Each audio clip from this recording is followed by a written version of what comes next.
இது பார்த்தீங்கன்னா லக்ஷ்மி கடாச்சாரம் குடுவை, அதுக்கும் யூஸ் பண்ணலாம். ஜனவசியம் பண்ணலாம், ஜன ஆகர்ஷணம் பண்ணலாம். பில்லி சூனியம் ஏவல் துஷ்டாத்மக்கள் எது இருந்தாலும் இதில் நிவர்த்தி ஆகிடும்.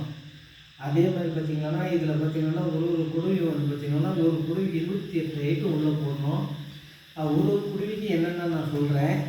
இது கண்டிப்பாக நான் வந்து எத்தனையோ பேர் செஞ்சு கொடுத்துட்டேன். எல்லாம் நல்லா இருக்குது, எந்த குறைபாடும் கிடையாதுன்றாங்க.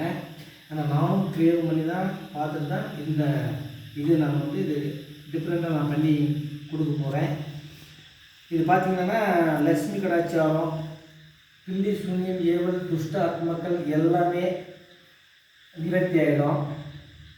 எந்த கட்டு யார் எதிரி என்ன பண்ணாலும் கண்டிப்பாக 3 நாளில் இது எல்லாமே நிவர்த்தி ஆகிடும். இது வச்ச நாள்லேருந்து 3 நாள் கிளியர் ஆகிடும். இதில் எந்த மாற்றம் கிடையாது. இப்போ குடும்ப பிரச்சனை, ஆணுக்கு பிரச்சனை, ஹஸ்பண்ட் பிரச்சனை எல்லாமே இதில் நிவர்த்தி ஆகிடும். இது உண்மை, இதில் எந்த மாற்றம் கிடையாது. இதில் பாருங்கள், இவ்வளோ ஐட்டம் நம்ம இதுக்குள்ளே போடணும். ஒரு பொருளும் பார்த்திங்கன்னா எல்லாமே வந்து நான் பார்த்து தான் நான் செய்வேன்.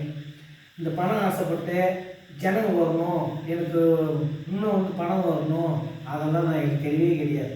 சரியா? எனக்கு தேவை என்கிட்ட வரவங்க கண்டிப்பாக அந்த குடும்பம் நல்லா இருக்கும். அந்த குடும்பம் நல்லா இருக்கணும் போது நான் எந்த எல்லைக்கும் நான் ஒரு வேலை எடுத்துட்டேன், நான் காப்பாற்றி தருவேன். இதில் எந்த மாற்றம் கிடையாது. சில ஆளுங்க சொல்கிறாங்க மேலே போடணும், செயின் போடணும், அதெல்லாம் இருந்தால் தான் பார்க்கணும், எல்லாம் அப்போ தான் வந்து நம்புவாங்க செய்வாங்க. அதெல்லாம் கிடையாது. கடவுள் மேலே பாரத்தை போட்டு நான் செஞ்சு தரேன். எந்த குறைபாடு